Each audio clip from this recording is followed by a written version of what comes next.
mo, lagi kang inaaway, silosa, tamad. Ayoko naman sabihin galing sa dyablo yun. Kundi, ang masasabi ko yung sinabi ni Pablo. Sabi ng Biblia, ang mabait na asawa galing sa Panginoon. Ngayon, kung ang asawa mo, lagi kang inaaway, silosa, tamad, ayoko naman sabihin galing sa dyablo yun. No? Kundi, ang masasabi ko yung sinabi ni Pablo.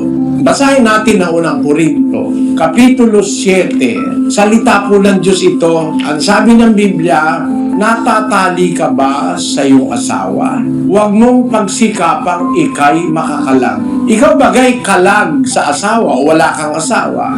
Huwag kang pumanap ng asawa. Maaari yung asawa mo, bunga ng paghahanap mo na hindi ka sinamahan ng Diyos. Kasi ikaw mismo, hindi ka sumusunod sa Diyos. Kasi kung ikaw sa Diyos muna, talagang naglilingkod ka sa Diyos bago ka nag-asawa, makakatiyak ka yung magiging asawa mo bigay ng Diyos. Baka bagamundo ka rin, naghanap pa ng asawa, maaari ka makatagpo. Madaling mag-asawa May 1,000 piso ka lang, magpasikat ka lang Makakapag-asawa ka na Di ba? Pero kang 10,000, 20,000, lalo na kung milyon ang pera ko. Marami kang maa-apply na babae sa'yo. Maraming mga dyan Yun ang aking ikinalulungkot sa mga babae. Kasi karamihan sa babae parang umaasa na lang sa lalaki. Hindi ganun ang babae sa Biblia. Yun talagang mapangasawa mo, bigay ng Diyos. Ibang klaseng babae yun 31 Gs ng Kawikaan. Isang mabait na babae, sinong makakasumbong? Sapagkat ang kanyang halaga ay higit na makapupo kaysa mga rubi. Ang puso ng kanyang asawa ay tumitiwala sa kanya at siya'y hindi kukulangin ng pakinabang. Kapakipakinabang pala itong asawang galing sa Diyos Mabait na asawa, sino makakasumpong? Hindi mo masusumpungan yung bigay ng Diyos yun. Anong klaseng babae ito? Basahin natin ang 14. Siya'y parang mga sasakyang dagat na kalakal. Nagdadala siya ng kanyang pagkain mula sa malayo. Ito palang babaeng mabait na asawa. Para itong barko di komersyo. Alam mo ba yung barko di komersyo? Dadaong sa pier. Bababa yung kanyang karga. Magkaarga ng iba. Lalakad na naman ulit. Punta na naman sa ibang pier. Di-deliver yun. Ganun ang barko di komersyo Siya'y bumabangon naman samantalang gabi pa. Madilim pa, bumabangon na. May ibang babae, tirik na araw, naghihilig pa sa banig Hindi ka pakipakinabang na babae, tamad. O tapos, ang sabi doon, bumabangon siya samantalang gabi pa. Nagbibigay ng pagkain sa kanyang sambahayan at ng kanilang gawain sa kanyang mga alilang babae. Minamasdan niya ang bukid, binibini. Sa pamamagitan ng kanyang kamay, nagtatanim ng ubasan. Bibili mo magsasaka pa itong babae na to.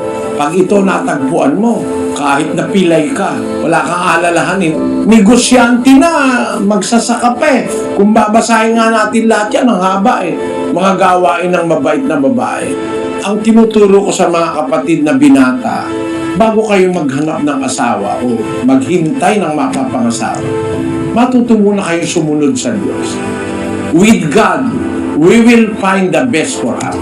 Without God, we might be mistaken. Yun ang dapat nating makita. Mabait na asawa galing sa Panginoon. Bakit? Ikaw kasi sa Panginoon ka rin You are a man of God, bibigyan kanya ng isang mabait na asawa. Ngayon, anong gagawin mo sa asawa mo kung hindi kanya ng natagpuan mong asawa? May pag-asa, kapatid. Ang Diyos laging nagbibigay ng pag-asa Ang kailangan lang makapakinig ng salita ng Diyos, matuto ng pagtanggap ng salita ng Diyos, pwedeng mabago yun Nababago yan Nakakapag-recreate ang Diyos within us.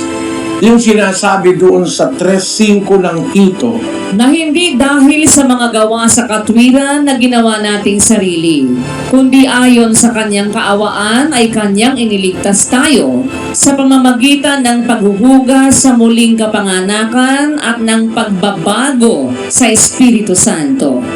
Process, yung paghuhugas. Ang paghuhugas, bautismo yan Matanggap ng tao ang tamang bautismo. Tapos yung pagbabago ng Espiritu. pwedeng i-renovate ng Diyos ang ating katawan, ang ating isip. Sa 36 ni Ezekiel, ganito ang pangako ng Diyos. Bibigyan ko rin naman kayo ng bagong puso at lalagyan ko ang loob ninyo ng bagong espiritu at aking aalisin ang batong puso sa inyong katawan at aking bibigyan kayo ng pusong laman. At aking ilalagay ang aking espiritu sa loob ninyo at palalakarin ko kayo ng ayon sa aking mga palatuntunan at inyong iingatan ang aking mga kahatulan at isasagawa. At lilinisin ko kayo sa lahat ninyong karumihan at aking patutubuin ang trigo at aking pararamihin at hindi na ako magpaparating ng kagutom sa inyo. Ganyan ang Diyos ng Biblia. Always offering remedies, health, and blessings. Pagka natuto kang sumunod sa Diyos, pwede naman niyang baguhin yung pagkatao.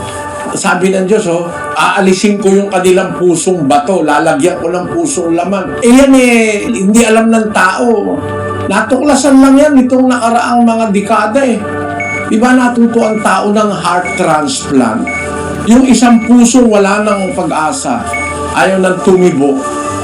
Natuto sila ng heart transplant If that is possible physically, na maduktungan ang buhay mo dahil napalitan ng puso mo, that is more possible spiritually.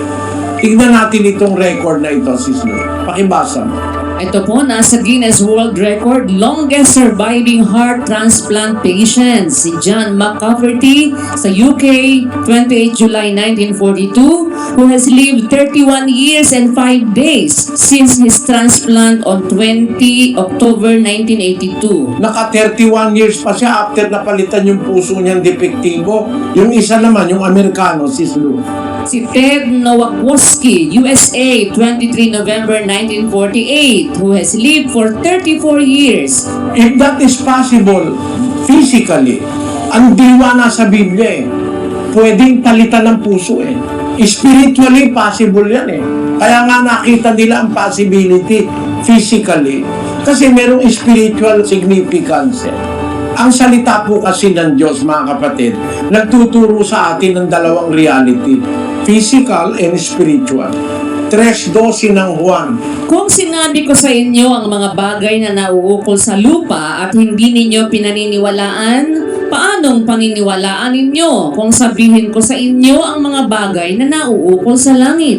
Ang salita ng Diyos may dalawang implication. It can either be true materially, spiritually. Kaya huwag ka mawalan ng pag-asa. Basta may buhay, may pag-asa. Kaya nga mas mabuti pa yung buhay na aso kaysa sa patay na leon, sabi ng salita ng Diyos. Buhay pa naman siya, may pag-asa. Huwag nating iwawala yung pag-asa. Kasi God can do miracles. Huwag nating kakalimutan yun.